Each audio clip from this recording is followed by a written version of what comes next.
నమస్తే BCN news కి స్వాగతం। నా పేరు నీల్మ। ముందుగా బీసీఎన్ ప్రేక్షకులకు వినాయక చవితి శుభాకాంక్షలు। ఇప్పుడు ముఖ్యాంశాలు। కాకినాడలో బీజేపీ రాష్ట్ర అధ్యక్షులు పీవీఎన్ మాధవ్ పర్యాటక రంగంగా కాకినాడ జిల్లాను మరింత అభివృద్ధి చేస్తామని వెల్లడి। కూటమి పాలనలో ప్రభుత్వ ఉద్యోగులకు రక్షణ లేదన్న మాజీ ఎంపీ గోరంట్ల మాధవ్। తన శాఖ ఉద్యోగులకే రక్షణ కల్పించలేని పవన్ కళ్యాణ్ రాజీనామా చేయాలని డిమాండ్। మంగగిరి జనసేన పార్టీ కార్యాలయంలో జనవాణి కార్యక్రమం। ప్రజల నుంచి అర్జీలు స్వీకరించిన పార్టీ నాయకులు। వాడపల్లి వెంకన్న ఆలయంలో ప్రత్యేక పూజలు। మంగళవాద్య నడుమ శ్రీ స్వామి అమ్మవార్లకు మేల్కొల్పు సేవ, ఐశ్వర్యలక్ష్మి హోమం।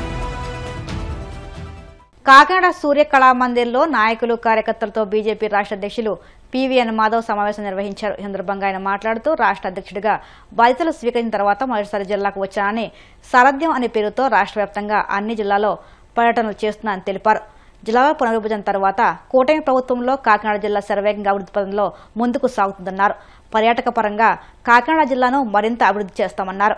వినాయక చవితి సందర్భంగా రాష్ట్ర వ్యాప్తంగా నెలకొల్పే అన్ని వినాయక మండపాలకు ఉచిత విద్యుత్ను అందించేందుకు కూటమి ప్రభుత్వం నిర్ణయం తీసుకోవడం శుభపరిణామన్నారు। భారతీయ జనతా పార్టీ రాష్ట్ర అధ్యక్షుడిగా బాధ్యత స్వీకరించిన తర్వాత మొదటిసారి కాకినాడ జిల్లా రావడం జరిగింది। కొత్తగా ఏర్పడిన ఈ జిల్లా అనేక రకాల ఆశలతో, అనేక రకాల ఆకాంక్షలతో ఈ జిల్లా యొక్క ప్రారంభం కావటం జరిగింది। అటువంటి యొక్క జిల్లాని సర్వతోముఖాభివృద్ధి చేసే విధంగా కూటమి ప్రభుత్వం చేస్తుందని ముందుగా మీకు తెలియజేస్తున్నాను।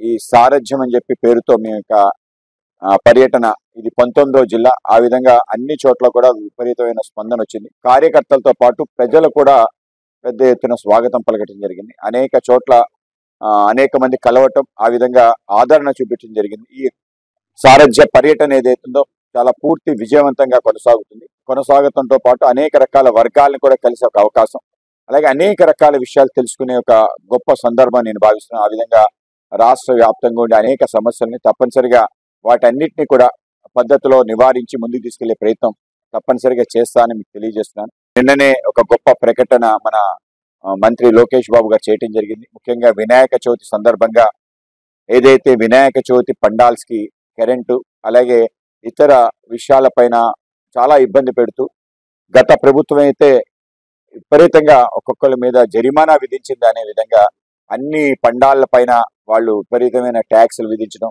అనేక రకాల పోలీస్ ఆంక్షలు పెట్టడం, అలాగే ప్రతిరోజు కూడా తీసేయండి అని చెప్పి వాళ్ళ మీద దౌర్జన్యం చేయడం, ఒకటి మున్సిపల్ కార్పొరేషన్ కానీ పోలీస్ కానీ ఆ విధంగా ఉండే వ్యవస్థను దూరం చేసే విధంగా మేము రాష్ట్ర స్థాయిలో గణేష్ ఉత్సవ సమితి ఏర్పాటు చేయడం జరిగింది।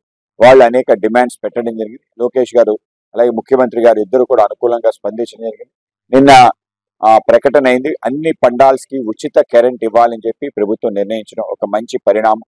దాంతోపాటు సింగిల్ విండోలు అన్ని క్లియరెన్స్ ఉంటాయి।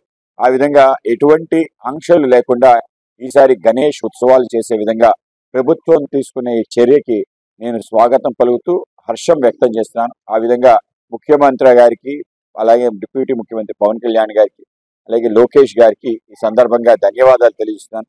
కేవలం గణేష్ ఉత్సవాలే కాకుండా రాబో నవరాత్రులు ఏవైతే దుర్గా నవరాత్రులు ఉన్నాయో వాటికి కూడా ప్రజలు ముఖ్యంగా హిందువులు అందరూ కూడా పెద్ద ఎత్తున పండగ చేసుకుంటారు। అది పేద మధ్యతరగతి వాళ్ళు ఎక్కువ చేసుకుంటున్నారు।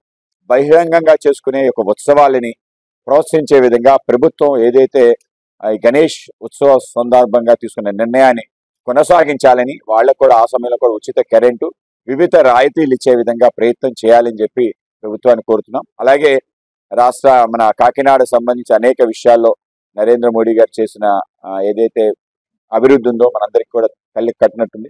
ముఖ్యంగా నేషనల్ హైవే 214 ఏదైతే ఉందో అది ఒంగోలు వరకు విస్తరించే పని జరుగుతుంది।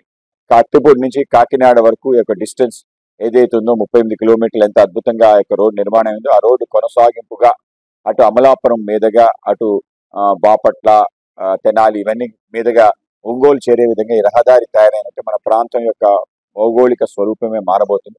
ఆ విధంగా ఈ ప్రాంత అభివృద్ధిలో మొదటి నుంచి కేంద్ర ప్రభుత్వం పెద్ద ఎత్తున భాగస్వామ్యం రాబో కాలంలో కూడా ఈ ప్రాంతంలో ఏవైతే దీర్ఘకాలిక అపరిష్కృత సమస్యలు ఉన్నాయో వాటిని పరిష్కరించి ముందుకెళ్లే విధంగా మేము ప్రయత్నం చేస్తాం। మన ప్రాంతానికి సంబంధించిన ఏదైతే కాజా ఉందో అలాగే మన ఉప్పాడ చీరలు ఉన్నాయో వాటికి జియో ట్యాగింగ్ తీసుకురావడానికి మేము ప్రయత్నం చేస్తాం।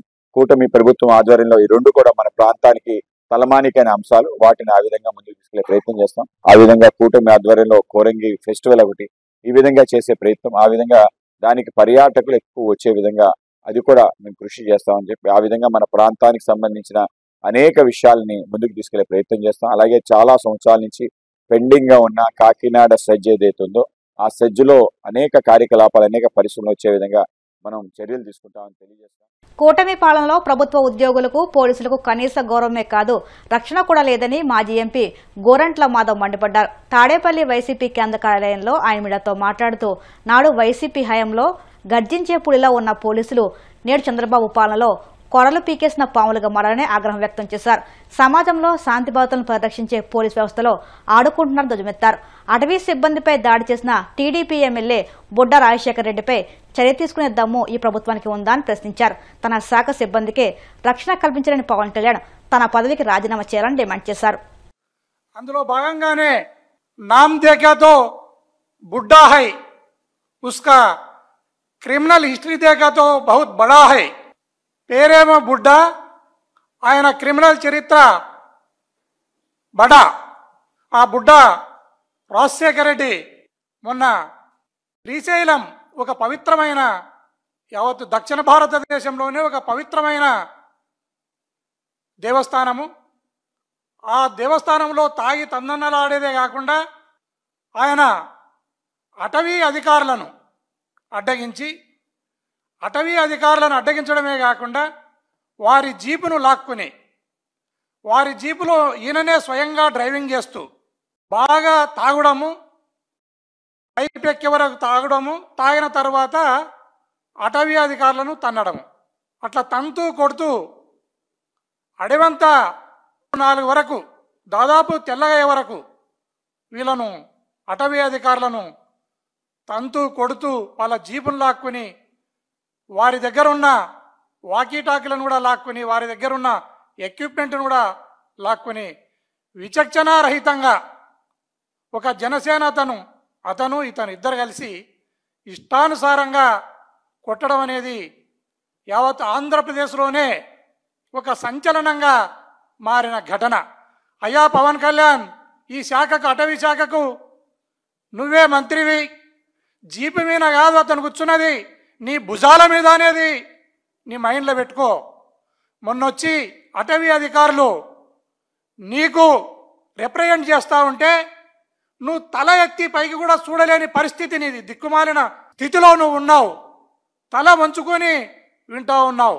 తలను పైకెత్తి కూడా వినే దమ్ము, ధైర్యం, ఒక కంప్లైంట్ను బుడ్డా రాజశేఖర రెడ్డి పైన అటవీ అధికారులు ఇస్తున్న కంప్లైంట్ను తల ఎత్తి నిటారుగా నిలబడి వినే దమ్ము, ధైర్యం కూడా లేక తల వంచుకొని నువ్వు వింటున్నావు. అది సిగ్గుచేటు. యావత్తు మీ మంత్రివర్గానికి, మీ కూటమి ప్రభుత్వానికే అది ఒక సిగ్గుచేటుగా మనం భావించవచ్చు. ఈ రాష్ట్రంలో పోలీస్ వ్యవస్థ ముఖ్యంగా నిర్వీర్యం కావడంతోనే ఇలాంటి ఘటనలు జరుగుతూ ఉన్నాయి. ఈరోజు ప్రతిభావంతులైన పోలీస్ ఆఫీసర్లనంతా వీఆర్లోకి పంపుతున్నారు, సస్పెండ్ చేస్తున్నారు, కొందరు ఆఫీసర్లను జైల్లోకి పంపిస్తున్నారు. ఇదల్లా ఎందుకు వచ్చిన బాధ అని కొందరు ఈ రాష్ట్రం వదిలి ఐపీఎస్ ఆఫీసర్లు వేరే రాష్ట్రాలకు బదిలీ పైన వెళ్ళడానికి సిద్ధమైనారు. అదే కాకుండా కొంతమంది అధికారులు రాజీనామా, ఈ ప్రభుత్వం పెట్టే హింసను ఈ ప్రభుత్వం రాసి రంపాన పెడతా ఉంటే తట్టుకోలేక రాజీనామా చేసి పోతా ఉన్నారు. ఈ బాధలన్నీ భరించలేక ఎప్పుడు కూడా ఆంధ్రప్రదేశ్ చరిత్రలోనే లేని విధంగా ఈ ప్రభుత్వాన్ని ధిక్కరించే స్థాయికి పోలీస్ వ్యవస్థ వచ్చింది అంటే ఇంతకంటే నీచం ఇంకే ఏమైనా ఉందా అని ఈ సందర్భంగా నేను ఈ రాష్ట్ర ప్రభుత్వాన్ని ప్రశ్నిస్తున్నాను. జనసేన పార్టీ ఎమ్మెల్యేలు జనవాణి కార్యక్రమంలో పాల్గొని రాష్ట్రంలోని పలు ప్రాంతాల నుండి వచ్చిన ప్రజల సమస్యలకు సంబంధించి అర్జీలు స్వీకరిస్తున్నారు. అనంతరం వాటిని అధినేత దృష్టికి తీసుకువెళ్లి పరిష్కరిస్తామని హామీ ఇస్తున్నారు. ఈ నేపథ్యంలో మంగళగిరి జనసేన పార్టీ కేంద్రాలయంలో నిర్వహించిన జనవాణి కార్యక్రమంలో పలు ప్రాంతాల నుండి వచ్చిన ప్రజల నుంచి పార్టీ నాయకులు అర్జీలు స్వీకరించారు. పలు సమస్యలపై తక్షణం సంబంధిత అధికారులతో మాట్లాడి పరిష్కార మార్గాలు చూపారు. కోనసీమ తిరుమలగా వర్ధిల్లుతున్న వాడపల్లి శ్రీ వెంకటేశ్వర స్వామి ఆలయంలో బుధవారం ప్రత్యేక పూజలు వైభవంగా నిర్వహించారు. మంగళ వాయిద్యం నడుమ శ్రీ స్వామి అమ్మవార్లకు మేల్కొల్పు సేవ నిర్వహించిన అనంతరం ఐశ్వర్యలక్ష్మి హోమం జరిపించారు. అర్చకులు శ్రీ స్వామి అమ్మవారి వసంత మండపంలో అష్టోత్తర పూజలు నిర్వహించగా ప్రత్యేక అలంకారంలో ఉన్న స్వామిని దర్శించుకుని భక్తులు తరించిపోయారు.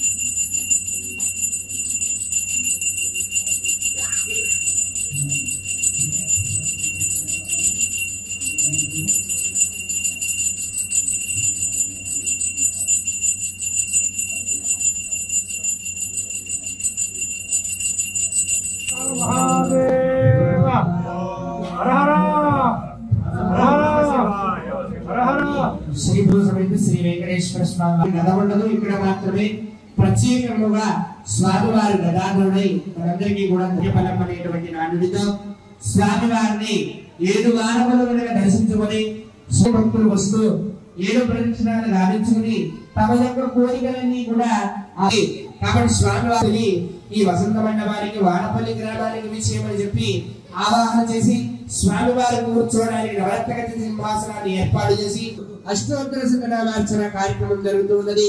కాబట్టి మనమంతా కూడా మన మనస్సుని శ్రీ వెంకటేశ్వర స్వామి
ఇప్పుడు కాసేపు ప్రకటనలు.